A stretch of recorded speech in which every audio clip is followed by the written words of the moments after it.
It will be one of your assignments to plan what you would put in a go bag, and even better, to actually create the go bag and take a picture of it.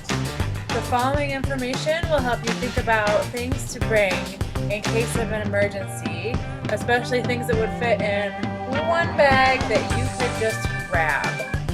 A go bag is a bag that you have packed already just in case you need to grab it and leave at a moment's notice. In your go bag, make sure that you have water. Humans need about a gallon of water a day to thrive. It would be good to have a water bottle or two with water already in it, but also to have a way to filter or purify water if you were going to be in the woods or an area where the water from the tap might be contaminated or unsafe. A water filter is a possibility. It's good to have a good strong bag. Your school bag might be a good option. If you are a backpacker and have a backpacking bag, that would be perfect. You may have an extra bag that you have as a go bag for the future and just leave it in your closet or somewhere where you can grab it. You want your bag to be sturdy, maybe having straps on the outside so you can strap additional things to it or clip things to it. Easy to walk in. If you have medications, you want to make sure to have extra medications that you would bring with you, especially if they are ones that you rely on.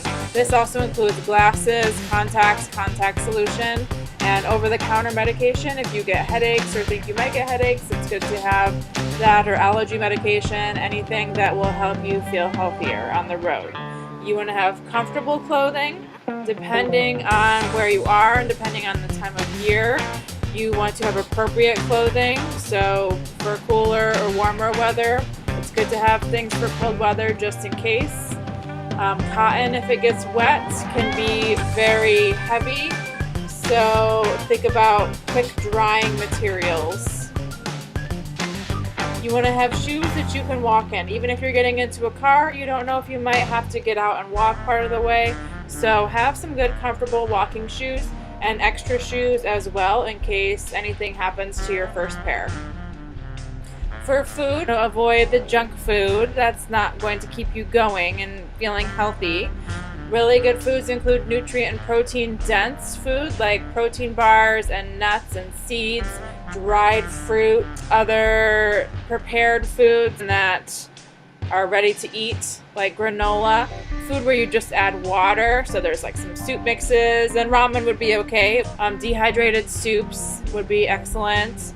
Fruits and veggies that would keep and not get squished and gross, like a banana. Some things, if they're in a backpack and they get squished around a little bit, become not so appealing to eat. Camping meals, maybe you would just go out and buy some MREs, which are meals ready to eat for the military, or meals that are meant for backpacking, where you just add water.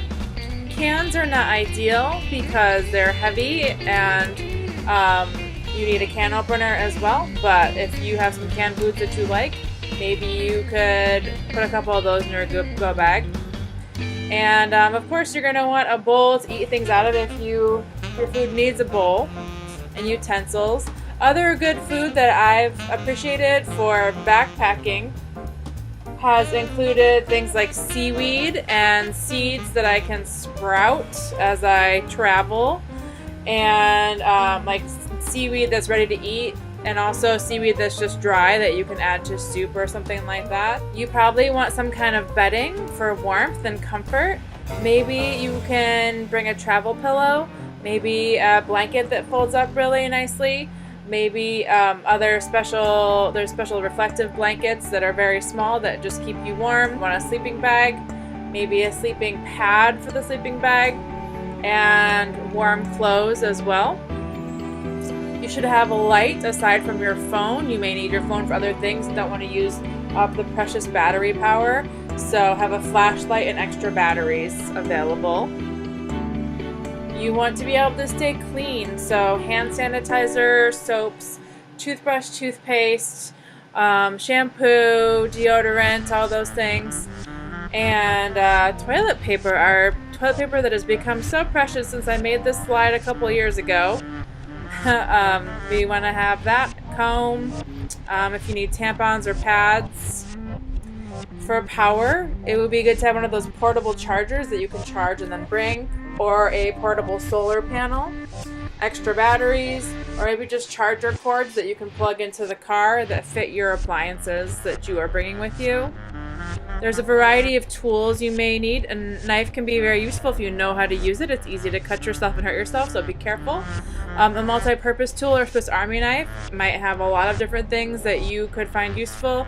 Having cord is a typical survival material. That's why sometimes people wear bracelets with woven cord in it, because it can be used for so many things. A lighter, a radio so you can still get news, cash on you, just in case you need it, and air filter mask if you're dealing with wildfires, specifically N95s, N100s, masks with 2 straps so that they create a good seal. They're also starting to make more respirators that have reusable filters that are N95 or N100. Those ones specifically are good for wildfire smoke. A regular mask that we're using now for COVID, which we could also put on this list, extra masks for COVID or pandemics for viruses. Those are not going to be good for wildfire smoke because the holes are too big to allow the fine particulates and the wildfire smoke in. And think about what other tools might be useful to you. It's good to have things for entertainment that aren't necessarily electronic in case you run out of battery power. You may be sitting around a lot depending on where you are, and it's good to bring something fun. If you're on foot or if you are not sure where your destination would be, then it would be good to bring a tent. You can also bring a tarp and a poncho or oversized garbage bag so you can at least keep your stuff dry and maybe even crawl into that garbage bag. I did that once in Arizona and managed to stay drier than my companions. I made this video when I was packing to evacuate, so feel free to check that out. And here's another couple of videos mainly about dealing with wildfires if you're staying home and what you can do. Please choose a couple of these options to explore on your own.